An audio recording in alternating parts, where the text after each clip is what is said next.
예수님의 생애를 기록한 이 사복음서들을 보면 이 복음서마다 예수님의 십자가의 모습을 조금씩 다른 각도로 묘사하고 있습니다.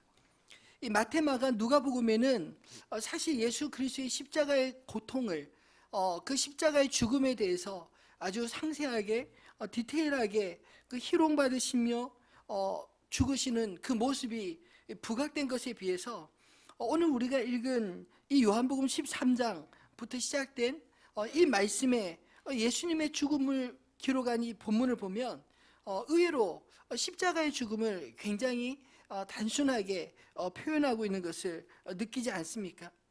오히려 오늘 이 본문 속에서 예수님의 십자가의 죽음을 강조하고 있는 것은 유독 빌라도가 고집하며 십자가에 단 명패에 뭐라 쓰였는가, 이것을 오히려 더 부각하고 있는 것을 보게 됩니다. 그의 죄명은 나사렛 예수, 유대인의 왕, 그 죄목으로 죽었다는 것을 강조하고자 하는 것 같습니다. 그것도 히브리어와 로마어와 헬라어로 그 당시에 십자가의 명패에 쓰여서 누구든지 읽을 수 있도록 기록되었다고 이야기합니다. 유대인들에게는 이 히브리어로 나사렛 예수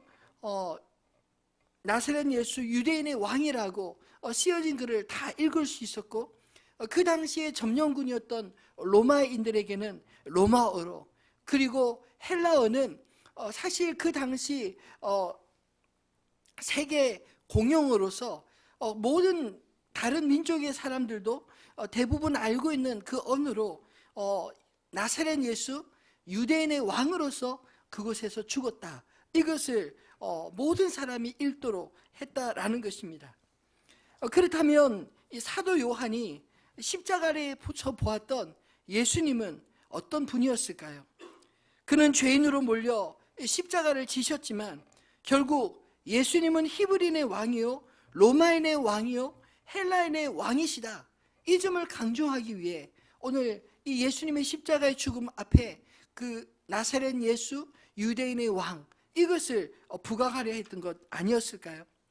즉 예수님은 나사렛 예수라 칭하고 유대인의 왕이라 칭하였지만 그를 믿는 모든 사람에게 그분은 왕으로 오신 분이심을 믿으시기를 바랍니다. 그런 분이 왜 십자가에서 죽으셔야 했을까요? 예수님의 고난과 죽음이 우리에게 던지는 메시지가 무엇인지 오늘 이 말씀을 통해 집중하고 또 함께 깨닫게 되기를 소원합니다. 여러분, 죽음은 사실 생명보다 더 강렬한 메시지를 가지고 있지 않습니까? 죽음 앞에서 모든 사람들은 다 비굴해지고 비겁해지는데 죽음조차 두려워하지 않고 죽음으로써 자신을 증명하는 분이 있다면 그것만큼 강렬한 메시지가 있을 수 있을까요? 예수님은 십자가의 죽음으로 우리에게 중요한 메시지를 던지고 있습니다. 그 첫 번째는 십자가에 달리신 예수님은 우리의 왕으로서 그의 백성들을 위해 죽으셨다라는 것입니다. 여러분, 예수를 믿는다는 것은 그분을 내 인생의 구주요, 내 인생의 왕으로 모신다는 것을 의미하지 않습니까?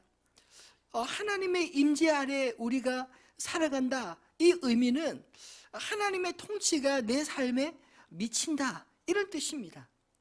여러분, 하나님의 통치를 받는다는 것, 그것이 무엇을 의미하겠습니까? 하나님의 모든 말씀이 우리 가운데 믿어질 뿐만 아니라 그 말씀이 우리의 인생의 법이 되고, 또 우리가 하나님을 아버지라 부르며 기도할 때마다 그 하나님의 응답이 어느 곳에 있든지 무엇을 하든지 미친다는 그 사실을 우리가 입술로 고백하고 삶으로 경험하며 그렇게 살아가고 있지 않습니까? 여러분, 예수 그리스도가 우리의 왕이시다, 이 말은 그분이 나의 보호자시다, 그분이 내 인생의 주인이시다, 이런 고백인 것입니다. 마태복음 1장 21절에 아들을 낳으리니 이름을 예수라 하라. 이는 그가 자기 백성을 그들의 죄에서 구원할 자이심이라 하니라. 여러분, 예수 그리스도가 우리의 왕이 될 때 비로소 그분의 십자가가 비로소 나의 죄를 구원할 그 능력이 됨을 믿으시기를 바랍니다. 십자가에 달리신 예수는 자기 백성들을 그들의 죄에서 구원하시기 위해 친히 왕으로서 그의 백성들을 위해 자신을 내어주심이었다는 것입니다. 누군가는 아마도 2000년 전에 십자가에 죽으신 그분과 도대체 2000년 후에 나와 무슨 상관이 있는가, 이렇게 질문할 분이 계실지 모릅니다. 여러분 혹 그런 질문이 들을 때 여러분 뭐라 대답하시겠습니까? 오늘 새벽 설교를 정리하면서 계속 이 질문을 제 스스로에게 한번 던져보았습니다. 그리고 이 말씀을 묵상하면서 깨닫게 되는 것은 무엇이냐면, 마치 예수의 십자가 위에 달린 그 명패, 나사렛 예수 유대인의 왕, 이 말씀이 나는 너의 왕이다, 내가 너를 위하여 죽겠고 내가 너를 위하여 살리라, 이 음성을 우리에게 들려주시는 것 같은 느낌을 받았습니다. 마태복음 26장 26절로 28절에 보면 그들이 먹을 때 예수께서 떡을 가지사 축복하시고 떼어 제자들에게 주시며 이르시되 받아 먹으라, 이것은 내 몸이니라 하시고, 또 잔을 가지사 감사 기도하시고 그들에게 주시며 이르시되 너희가 다 이것을 마시라, 이것은 죄 사함을 얻게 하려고 많은 사람을 위하여 흘리는 바 나의 피 곧 언약의 피니라 말씀하셨습니다. 우리가 성만찬에 참여할 때 우리가 함께 떼어 먹는 떡과 함께 나누어 마시는 이 포도주의 의미는 바로 예수 그리스도께서 십자가에 달리사 우리를 위하여 찢기신 그분의 살과 우리를 위하여 흘리신 그분의 피를 먹고 마시는 그 의미지 않습니까? 그것은 예수 그리스도의 생명이, 그 생명을 표현하는 그 살과 피가 우리의 몸에 들어와서 우리의 살과 우리의 피가 된다, 우리의 생명으로 이어진다, 이 의미가 있는 것입니다. 우리에게 자신을 내어주시기 위해 예수님은 그렇게 십자가에 달리셨습니다. 어느 누가 나를 위해 자신의 생명을 내어줄 수 있겠습니까? 사실 부모 형제라도 쉽지는 않은 일인 것입니다. 저는 나를 위해 자신을 수치와 고통 가운데 모든 것을 내어주신 예수님을 묵상할 때마다 너무나 좋습니다. 우리가 예수님을 믿는다는 것은 단지 예수님을 우리의 왕으로서, 우리는 그냥 그의 백성으로서 그저 그를 위하여 존재하는 것처럼 그렇게 생각할지 모르지만 아닙니다.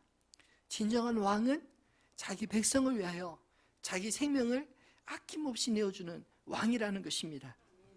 그분은 그저 우리 위에 군림하는 왕이 아니라 우리의 생명을 살리기 위하여 적전을 향하여 자신의 목숨을 걸고 나아가시는 그런 분이라는 사실을 오늘 이 십자가에 달리신 예수를 통하여 우리에게 말씀하시고자 하는 것 아닐까요?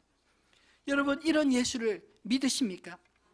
예수님께서 십자가의 수치와 고통을 친히 담당하신 것은 나의 생명을 낳기 위하여, 구원하시기 위하여 자신의 생명을 던지는 것을 깊이 깨닫게 되기를 소원합니다. 이런 나사렛 예수의 이름에 바로 권능이 있는 것입니다. 사도행전 3장 6절에 보면 베드로가 이르되 은과 금은 내게 없거니와 내게 있는 이것으로 내게 주노니 나사렛 예수의 이름으로 일어나 걸으라 하고, 오른손을 잡아 일으키니 발과 발목이 곧 힘을 얻고 뛰어서서 걸으며 그들과 함께 성전으로 들어가면서 걷기도 하고 뛰기도 하며 하나님을 찬송하니, 예수의 부활을 목격했던, 승천을 목격했던 제자들이 성령이 임하고 난 이후에 그들에게 어떤 능력이 나타났습니까? 십자가에 달려 죽으신 나사렛 예수의 이름으로 병든 자를 위하여 명하고 귀신 들린 자에게 명할 때 병든 자가 고침을 받고 귀신 들린 자가 쫓겨나는, 생명이 살아나는 그런 능력이 나타났다라고 말하고 있지 않습니까? 다른 예수가 아닌 낮은 곳으로 임하신 예수, 십자가를 우리를 위하여 치신 예수, 부활하신 이 예수의 이름에 이런 권세와 능력이 있는 줄 믿으시기를 바랍니다. 유대인의 왕이란 이 빌라도의 표현은 사실 유대인들에게 굉장히 껄끄러운 표현이었습니다.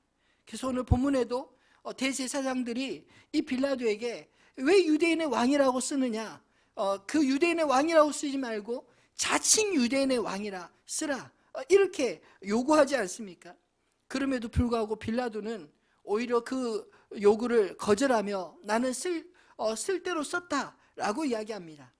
이것이 마치 빌라도가 이 유대인들에 대한 그들의 억지 주장에 대해서 빌라도가 할 수 있는 그런 한방 먹이는 것 같은 느낌을 일주로 쓰였는지 모르지만, 그러나 사실 이 속에서 담겨진 그 의미는 무엇일까요?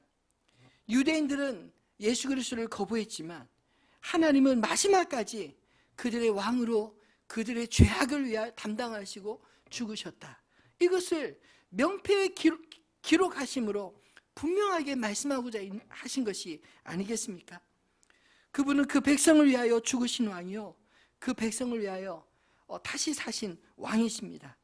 그 주님을 저와 여러분이 믿으시기를 바랍니다. 그분은 우리의 의를 위하여 죽으신 것이 아니라 우리의 죄악을 위하여 그 죄악을 친히 담당하시고 십자가를 지신 것입니다. 두 번째로 십자가에 달리신 예수님은 제사장으로서 우리를 대신하여 죽으셨습니다. 오늘 본문을 읽다 보면 특별히 세 부분으로 나누어져 있는 것을 보게 됩니다. 17절로 22절에 빌라도가 예수님의 십자가 위에 명패, 곧 나사렛 예수라는 명패를 썼다, 이 장면이 기록되어 있고, 23절과 24절은 그 십자가 아래 서 있는, 십자가 아래에서 사형을 집행하는 군인들이 예수의 옷을 벗겨서 겉옷은 네 깃으로 나누고, 그리고 속옷은 통으로 호지 아니하고 위에서부터 통으로 짠 것이기 때문에 나누면은 쓸 수가 없어서 네 사람이 제비를 뽑아 이긴 자가 가졌다. 그리고 그것이 성경의 예언대로 응한 것이다, 이렇게 강조하고 있습니다. 그리고 마지막 25절로 27절에는 그 십자가 아래 다른 제자들은 다 흩어졌지만 예수님의 십자가의 죽음을 목격했던 4명의 여인들의 이름과, 그리고 그 장면에서 유일하게 목격한 예수의 제자 요한에 대한 이야기가 기록되어 있습니다. 저는 그 중에서도 특별히 23절, 24절의 의미가 무엇인지 곰곰이 생각해 보았습니다. 단지 예수님의 십자가 아래에서 어떤 수치를 당하셨나, 희롱을 당하셨나, 이것을 강조하고자 했을까요? 사실 겉옷과 심지어 속옷까지 벗겨져 제비 뽑았다는 말은 그 십자가에 벌거벗은 몸으로 달리셨다, 온갖 수치를 당하셨다, 그것을 강조하는 것 같지만, 사실은 그보다 더 중요한 의미가, 그 당시에 제사장의 복장이 그 레위기 말씀을 보면 호지 아니하고 위에서 통으로 짠 것이라 하지 않습니까? 마지막 속옷까지 벗겨져서 제비 뽑아지는 그 장면의 의미가, 저는 예수님께서 제사장으로서 그 백성들을 위하여 마지막 제물로 자신을 내어주는 그 장면을 기록하고자 한 것이 아니었을까요? 구약의 제사에서 사용된 제물은 어린 양이 가장 많이 사용되었는데, 예수님은 직접 자신을 하나님의 어린 양으로서 자신을 번제의 제물로, 화목제의 제물로 벌거벗겨져 그들의 죄악을 대신하고 하나님과의 화목제물로 자신을 온전히 내어주셨다, 이것을 강조하기 위해 쓰였다고 믿습니다. 이 제물 없이는 우리가 하나님 아버지께 나아갈 수 없는 줄로 믿습니다. 이 제물로 통해 우리가 하나님과 온전히 화목되게 되는 것입니다. 또한 예수 그리스도의 이 십자가로 우리는 온전히 하나가 됩니다. 여자여 보소서 아들이니이다, 보라 내 어머니라. 이 장면의 말씀을 묵상하다 보면 문득 부딪히는 말씀 또 하나를 찾게 되는데, 마태복음 12장 47절 50절에 보면 예수님께서 한 집에서 말씀을 전하고 있을 때 예수의 어머니와 동생이 찾아오는 장면이 기록되어 있습니다. 그때 예수의 어머니와 동생이 왔다고 한 사람이 예수께 아뢰이자 예수님은 뜬금없이 이런 말씀을 하십니다. 이르시되 누가 내 어머니며 내 동생들이냐 하시고 손을 내밀어 제자들을 가리켜 이르시되 나의 어머니와 내 동생을 보라. 누구든지 하늘에 계신 내 아버지의 뜻대로 하는 자가 내 형제요 자매요 어머니라 하시더라. 예수님의 죽음 앞에서도 마지막 여자여 보소서 여자여 보소서 아들이니이다. 보라 내 어머니라. 요한을 가리켜서 당신의 아들입니다. 그리고 요한에게는 내 어머니다. 잘 부탁한다. 그렇게 마지막으로 위임하고 그 부탁하는 그런 장면으로 기록되어 있지만, 또 한편으로 묵상해 보면 육신의 경계를 허무시고 예수의 보혈을 나눈 형제 자매 새로운 가족을 만드시기 위해 십자가를 지시는 그 장면이 묘사되고 있는 것 아닐까요? 예수님의 십자가 아래에서 하나님의 나라가 이 땅에 세워지는 줄로 믿습니다. 하나님의 나라는 십자가에 달린 예수님을 나의 왕으로 고백하는 자들의 나라인 것입니다. 그 안에 나이 든 자, 그 안에 젊은 자, 어린아이 모두가 함께 있는 것입니다. 그러나 동일하게 하나님을 나의 아버지라고 고백하고 예수 그리스도를 나의 주님이라 고백하지 않습니까? 이 공동체가 동일하게 예수 그리스도를 통해서 온전히 하나가 되어지는 것입니다.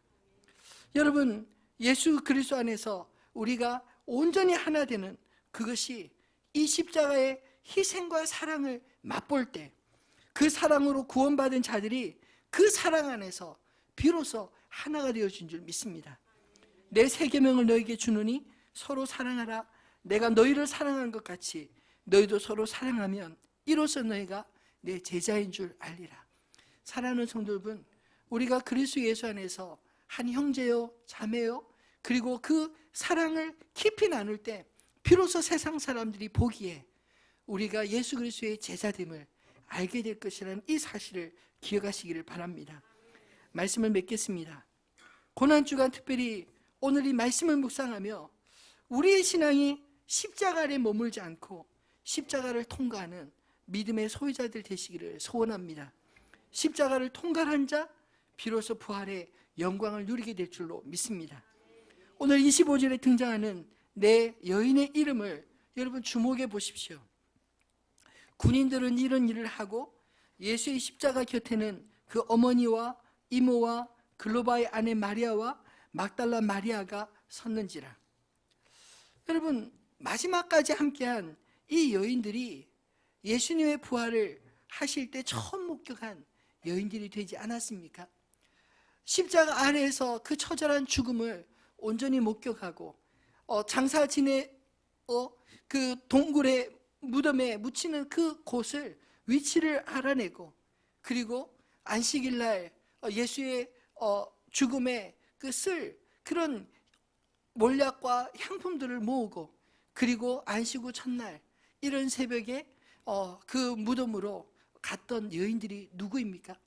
바로 오늘 이 십자가 아래에서 예수의 죽음을 마지막까지 목격하고, 그리고 그 마지막까지 지켜낸 자들, 이 여인들이 곧 부활의 증인이 된 것이 아닐까요? 여러분, 오늘 저와 여러분이 예수 그리스도의 십자가를 수치스러워하고 부끄러워할 것이 아니라 그 죽음의 의미를 깊이 우리의 것으로 받아들이고 마지막까지 참여하는 저와 여러분 되어지기를 소원합니다. 예수 그리스도의 그 십자가의 고난에 동참한 자가 부활의 영광에 참여하는 은혜를 누리게 될 줄로 믿습니다. 한 알의 밀이 땅에 떨어져 썩으면 많은 열매를 맺거니와 썩지 않으면 한 알 그대로 있듯이 예수 그리스도의 십자가는 한 알의 밀알로 수많은 열매를 위한 자신의 희생이었습니다. 오늘날 교회의 문제, 성도의 문제가 어디에서부터 비롯되는 것입니까? 자기가 죽지 않기 때문에 생기는 문제들이 아닌가요? 아무든지 나를 따라오려거든 날마다 자기를 부인하고 자기 십자가를 지고 나를 따를 것이니라. 그렇게 말씀하실 뿐만 아니라 진실로 우리의 왕으로서, 우리의 제사장으로서 그분의 십자가의 죽으심의 희생으로 우리가 구원함을 얻고 우리가 하나님의 아들, 딸이요 주님의 제자가 되었다면, 우리 역시 그 왕 되신 주님, 우리의 제사장 되신 그 주님을 따라 우리 각자의 십자가를 마땅히 져야 되지 않겠습니까? 마치 오늘 성경에 기록된 이 여인들의 그 십자가의 고난을 피하지 아니하고 그 십자가의 고난을 고스란히 자기 것으로 여겼을 때 그들이 비로소 부활의 영광에 참여한 것처럼 오늘 이 시간 단지 십자가 앞에서 감정적인 눈물만 흘리는 우리가 아니라 예수님의 십자가를 바라보며 우리의 십자가를 지고 주님을 따르는 주님의 제자로서의 삶을 살아가는 저와 여러분이 되시기를 주님의 이름으로 축원합니다.